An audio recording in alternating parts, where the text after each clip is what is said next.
How y'all be, man? My fellow hairless.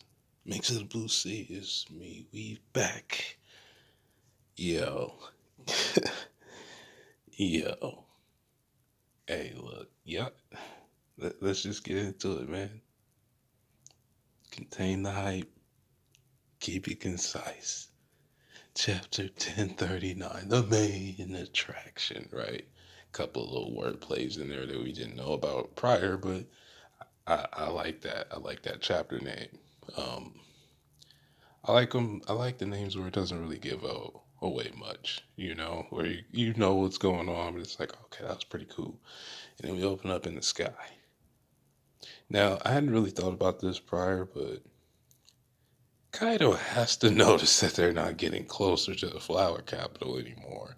And I honestly didn't even think about it until we saw from this view, right? Because we went to almost being directly over it, and now we're moving backwards. I know he's fighting to go with the coat right now, right? But still, it's just like, hey, wait a minute.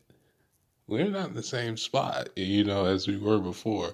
I wonder if he's actually noticing that and decides to, like, I don't know, put two and two together as far as the Momo part. But hey, if he goes after Momo, how does this change the fight?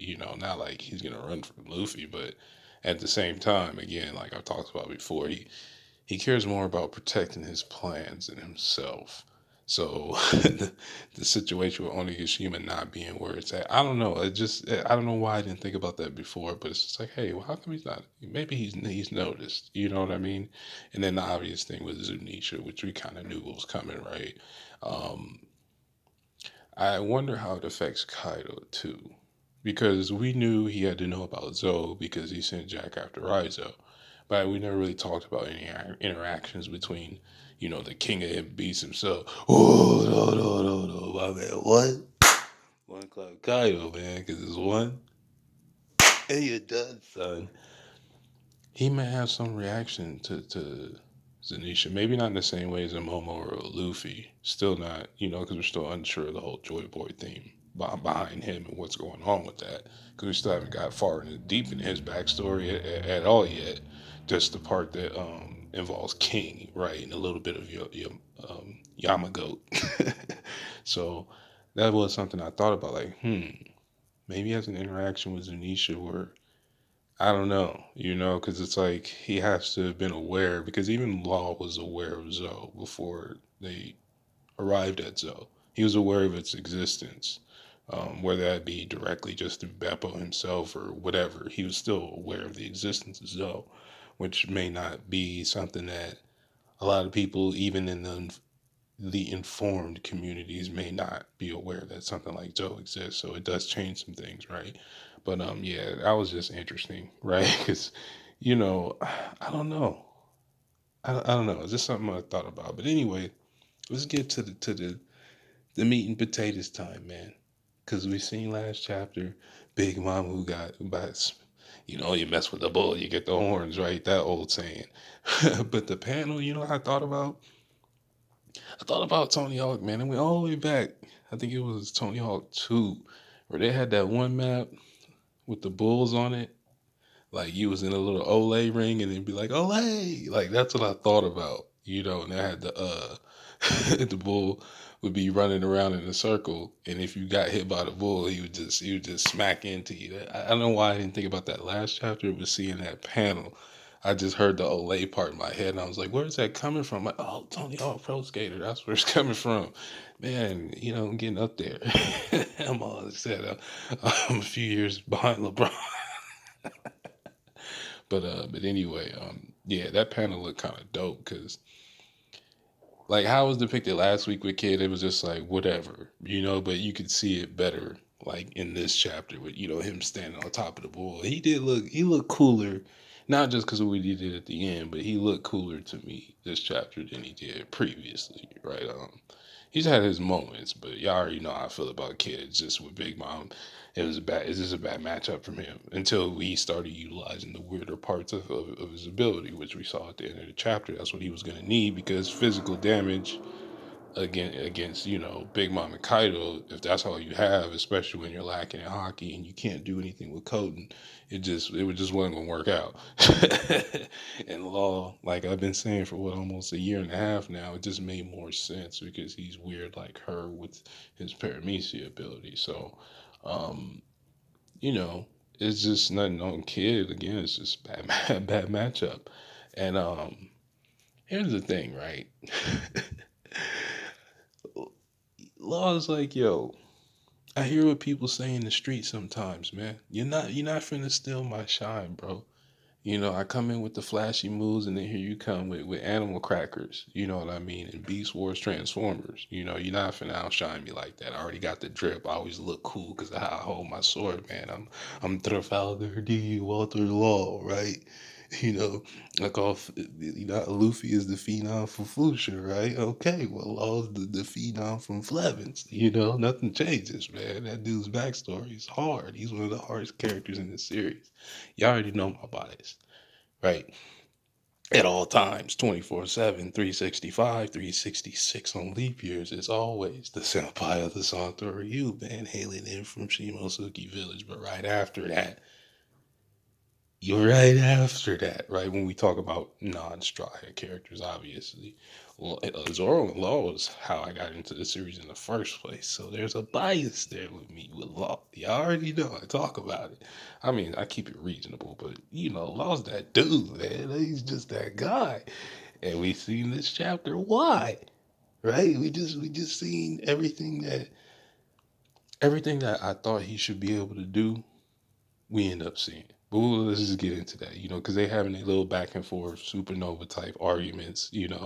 I'm not your opening act. I'm like, yo, you be why like opening act, Or I guess it does relate to Kid because he's like rock based themed. You know what I mean? So they would have like if you're a leading rock star, you're gonna have an opening. I was like, okay, I feel where that's going.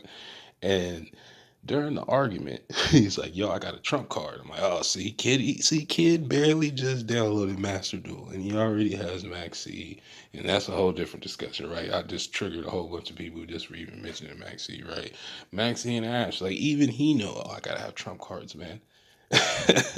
But this little on the side back and forth with Kid and Law, one thing that we talked about, I think it was the impermanence of all things when they used their awakening, where Kid and Law were kind of having this thing where they're mentioning, hey, our abilities, and not trying to let the other one know too much, even though they have to fight together to fight for their life.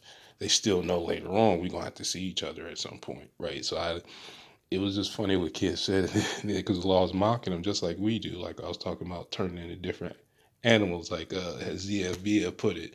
What was that 2 chapters ago when he was playing around with the can, crashing into it? That had me cracking up. But that's exactly like what he be on sometimes, which I am too. I'm right there with Oda in that. And Kid's like, yo, I'm not gonna tell you when I'm packing. I'm like, yo, pause. Hey, Kid, whatever you got going on with your business is your business, and I don't need to make that my business. And I'm sure Law don't want to know that either, But we knew what he was talking about. You see Big Mom with her bones broken, and she's already talking about how Law's a problem.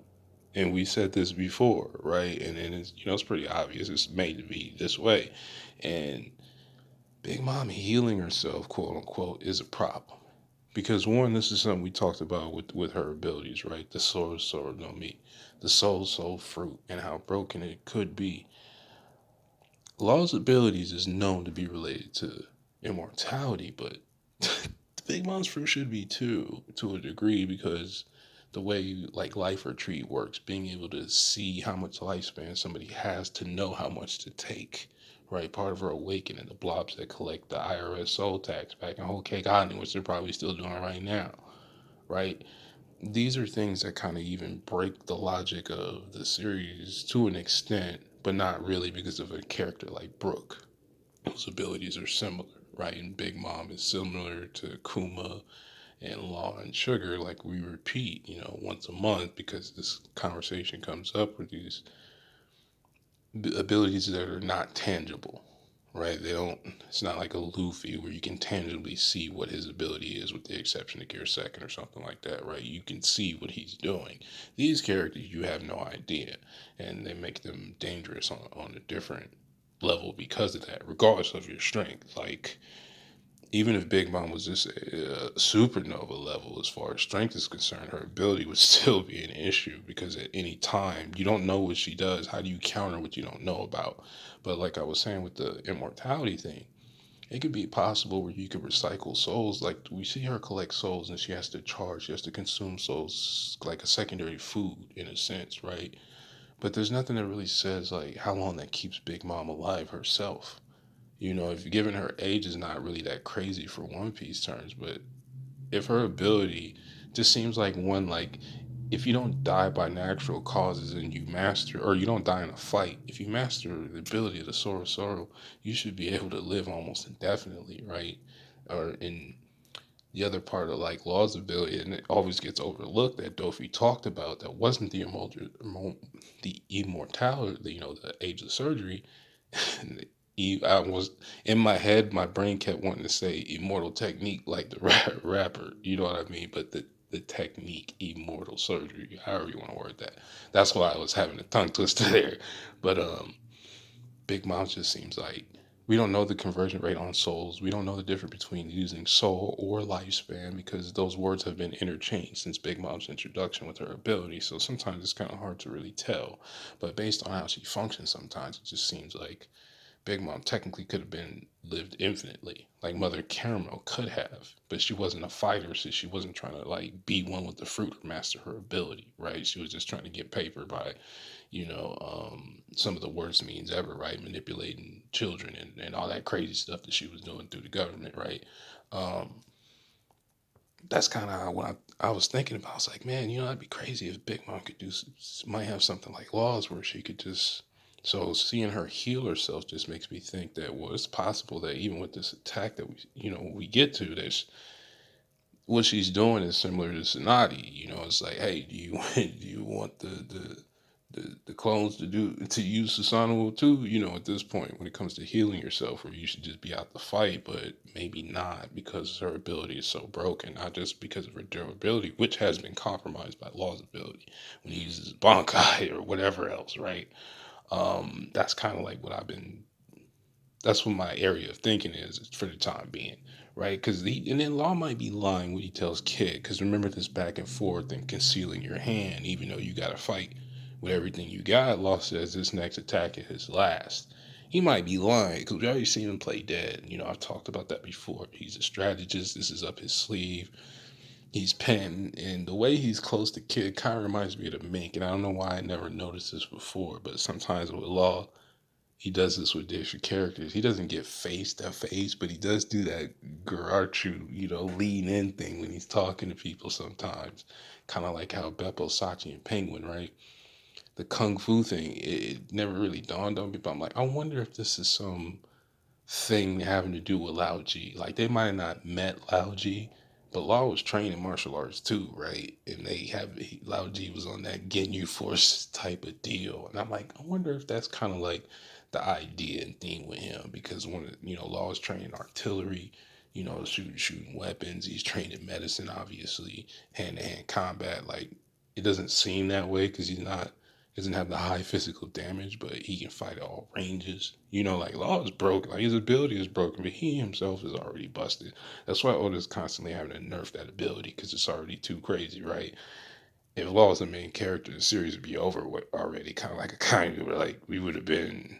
He's just too busted, and it wouldn't be fun at that point, right? You'd have to keep coming up with crazy other abilities, because we see in this chapter and we talked about this before, and sometimes it's a joke, but people don't realize like hockey is not an answer to everything when it comes to durability, right? Odin couldn't survive being boiled alive because of hockey, and we knew he had some of the strongest, wild when it comes to volume, right? He's like a Kenpachi Zaraki, like just leaking hockey all the time type of thing. Zoro's over here collapsed and maybe hallucinating from Enma, man. So the amount of the volume is hockey that he had. Like it's not to be underestimated. You know what I mean? So that's the kind of things that I think about. But it's just like Law still be capping. Remember, he grew up laying among dead bodies, pretending to be dead just to survive. So him saying this is his last attack, I don't know. Like, we know he should be tired because he has been throwing hands for quite some time. He's been throwing hands the whole entire arc, if we're being honest. Like, he has some time to rest in between, but all the different interactions and roofies, like, he been going in. So, you know what I mean? Him being tired isn't really that crazy. And then they was getting thunderclap last chapter repeatedly. So, and then even we see, what we've seen from Law in this chapter is just insane to me, man. Like, even Big Mom utilizing her abilities or Mazer sword, kind of like what she did when she put Zeus, Prometheus, and Hera together. She just used Zeus and Prometheus. I mean, Zeus, Hera, Napoleon, and Prometheus. But we see she just mixed like the cloud, the fire, with the electricity in a sense through Hera and get this vaporization sword that just your bull is no more like that. It almost looked like I cut the gear, the way she did that and her stance and just y'all know how I feel like about Big Mom. That's two of my favorite characters in the entire series. Throwing hands, it's just I couldn't ask for anything more. You know what I mean? And the little comments, right? Because this was just this was your Monday Night Raw type of chapter. We ain't got no theories to talk. We just throwing hands today, bro. Like, just run the fade. That's just all we is doing right now. Big Mom talking trash. Like, I sent, what she say? I sent like hundreds to their watery grave on some Davy Jones locker type stuff. Like, I am Big Mom. Like, I felt that at the church. She's like, I am Big Mom. Like, yes. Mama, yes, yeah, y'all know, man. Kind of like with the Sanji thing. When they're not on their meme time, to me, they just, every time I see them do things, I'm interested, man. I just want to see more. And then telling them what she say to them, especially coming from her with 80 something kids, what she say, um, I've been running these streets for decades. That's I guess our real life equivalent, right? I've been running these streets for decades, ruling with an iron fist. When y'all still drinking your mother's milk. And I'm like, well, in Big Mom's case, like when some of y'all grandmothers was drinking they mother's milk. You know what I mean? Big Mom's pretty old and she knows a lot about mother's milk. I'm sure it was I just yeah, we're not even gonna get into that because that's a lot of nursing. Especially when all your children end up being food based. It's just like, yeah, I already know, man. I am about Big Mom. And then Kid, like, what he used a sign now.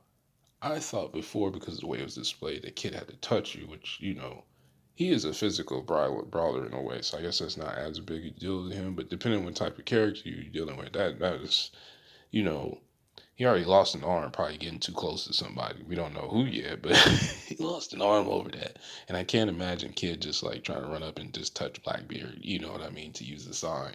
So I don't know if this is a paneling thing or we're being shown like, no, Kid does not have to touch you. He probably has to still get close to you, but he doesn't have to physically touch you to use his sign.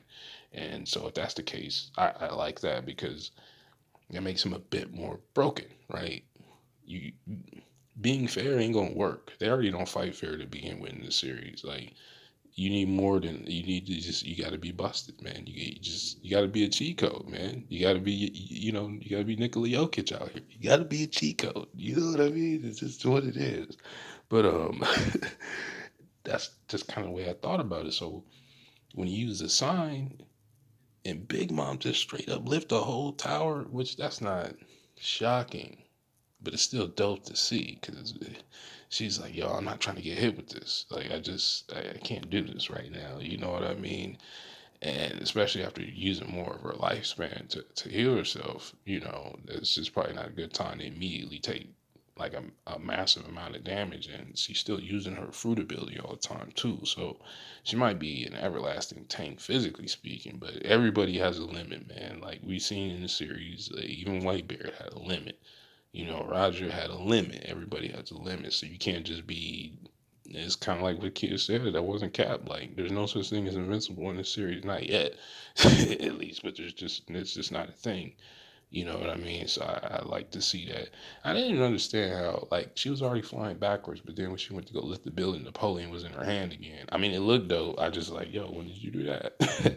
But that panel right after, when she was pointing at Kid, looking down on him, to me that was dope. It was almost like it was just like she's just menacing, man. She was just menacing. Like that panel was nasty. And then the mother's misery, I'm like, so you're combining Smoker's fruit and Ace's fruit together, and you made a, I don't know what kind of, I guess a stand in this sense is basically a stand, right? Like some kind of like because we haven't seen Big Mom hasn't used soul clones. Like we've seen other characters in the series use clones based on their fruit ability, but at least as far as Paramecia are concerned. But we haven't seen Big Mom do that. So that would have been, that kind of would have been funny to me if she was, if Misery is kind of like a soul shadow clone, no jitsu type type of deal for her. Like that's as close as she gonna get to making clones. But it looks like it could probably low diff some. Like if these weren't the supernovas, somebody like right under their strength, I think they're losing to Mother Misery just alone by itself. But while she's doing that, Law being a strategist and like even kind of even though he was making them jokes with Kid saying don't order me around, and we've seen this in the Luffy fight. Law has this ability to be able to fight with anyone, even if you've never fought with them before. And even with knowing a little bit about him, like throughout the beginning, like the beginning of the fight, he's already accounting for your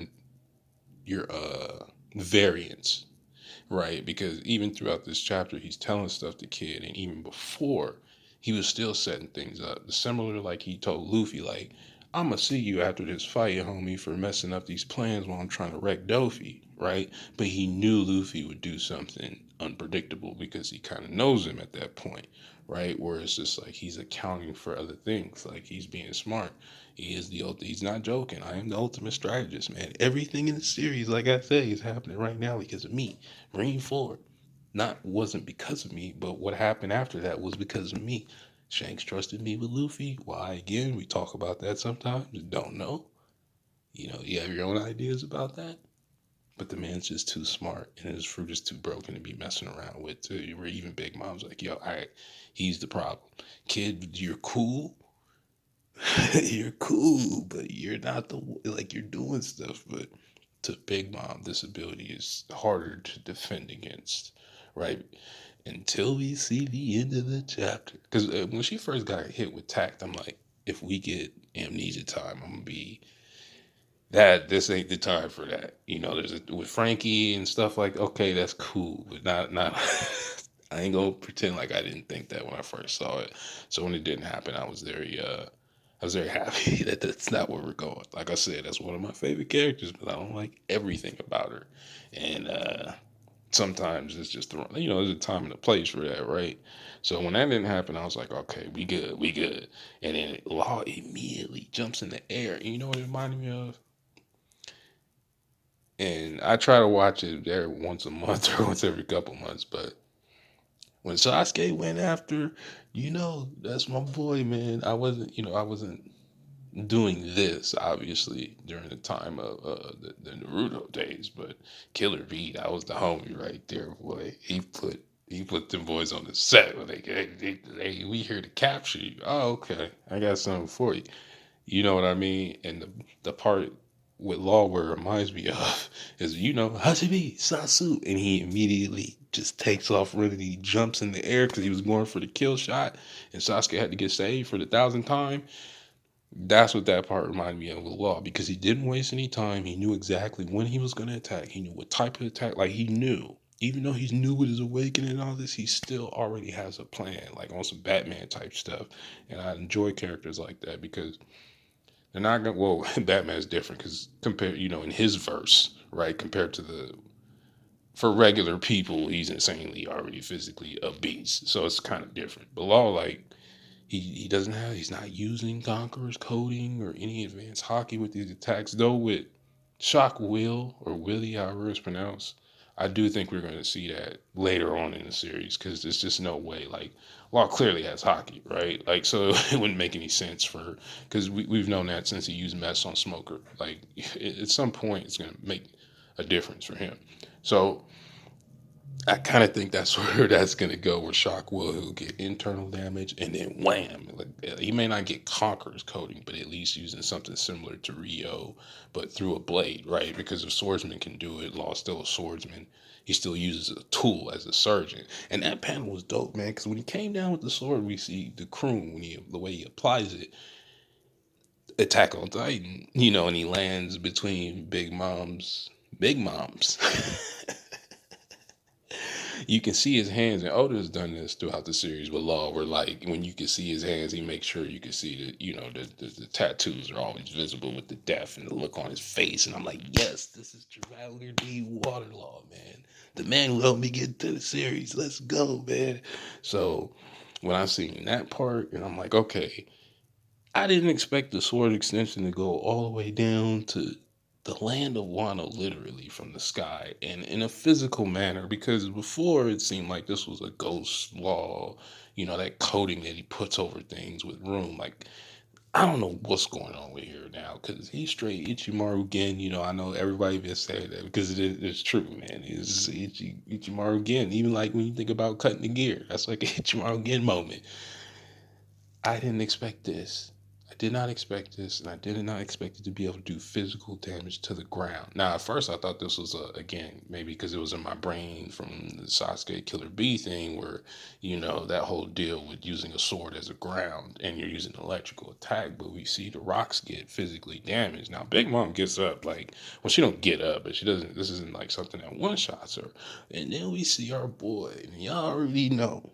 Right, I am an avid and long time Marvel player and Third Strike player. So when I see certain things in the series that remind me of those things, it's hype moments for me because Kid pulls out Proton Cannon, man. I mean, obviously it's closer to probably like a Vash the Stampede kind of thing. But in my mind, I was just like, Kid just with the railgun. And we talked about like, when is he going to use non-physical attacks? And that's what we get at the end of the chapter. And that just blew my mind because it still brings back those old theories about the pacifists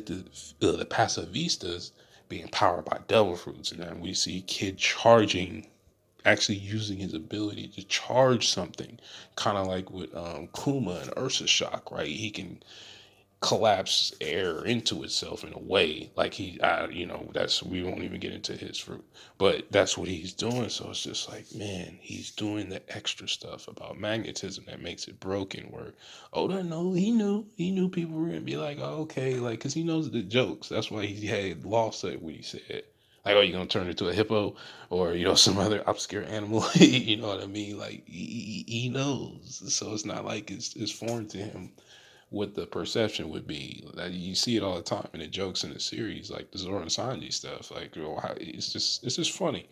But them saying your era is over. But oh no, what did Will say? He's like, oh, I must go deeper, puncture Willie, and I'm like, oh, everybody's gonna have a field day with all this phrasing, because in the Viz it's probably gonna be still something close to that. So obviously, I would support the Viz, but yeah, like even Yamato saw the blade and it went. And she was just like, what is going on here? That's crazy.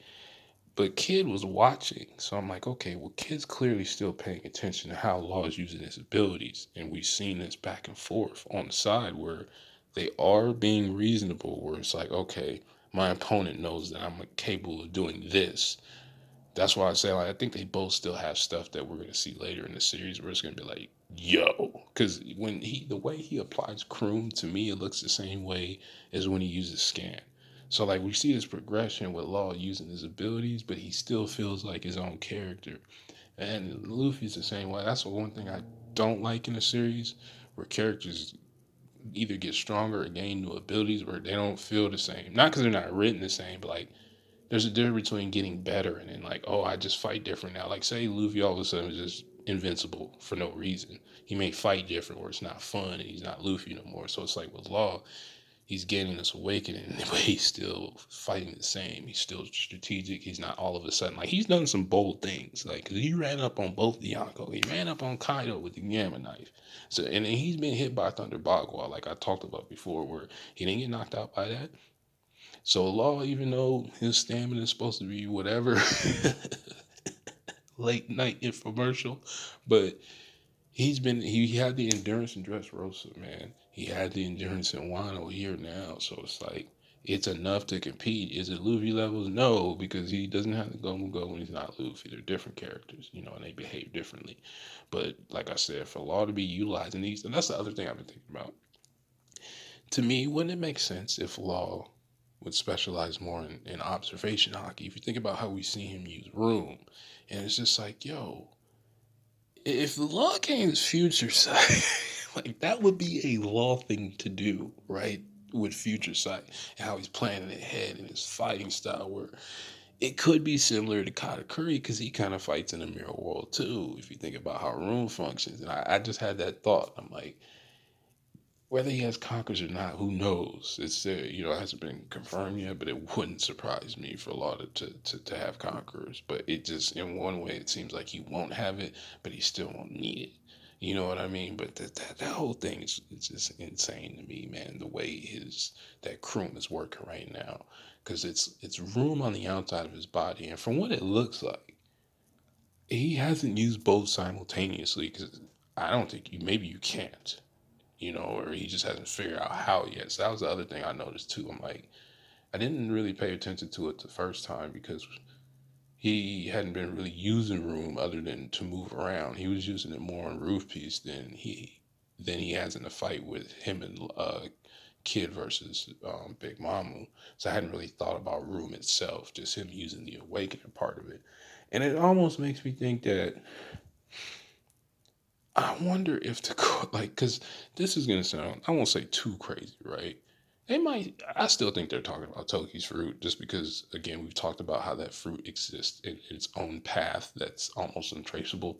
Um, they might have been talking about Law, because if they see this fight and they see that the Opiopi is awakened, right? Because if we had Apu taking pictures and trying to get snap pictures of Cypher Pole, there's no telling. And I've talked about just like the Drake thing, how they knew Drake something was going on, right? Because each other didn't know about the other's mission. Is there other people in Wano for the world government they're not aware of? I know that's way out there. It's not necessarily even one of those things. This is one of those, 1% random thought that I had is if they're talking about Law, that would just be crazy because his awakening probably leads to the age of surgery. Like I've discussed before, he had to know that those two things must be different because if he tried to use his awakening, he would die in theory if the age of surgery was just an awakened ability. No, it's probably like how with Conjuro and the Cosmo, where your each fruit may have an ultimate ability. Like transforming with Luffy might actually be his ultimate ability. We don't know yet. It's something outside of awakening. Like this railgun thing, I don't know if it's awakening or not, but it doesn't have to be based on how magnetic fields and all that other stuff work. And Kid is an inventor, so it kind of makes sense. It just is dope. I just wish we would have seen something a little earlier, but it makes sense because he's one of those guys where it's like, yo, I'm smart, but I'm like Sherlock Holmes. I want to throw some hands. I don't know what you're talking about, like that kind of thing. But I'm hype, man, and y'all already know what it is. I'll see some of y'all online probably real soon. Be safe. Enjoy your kid hype.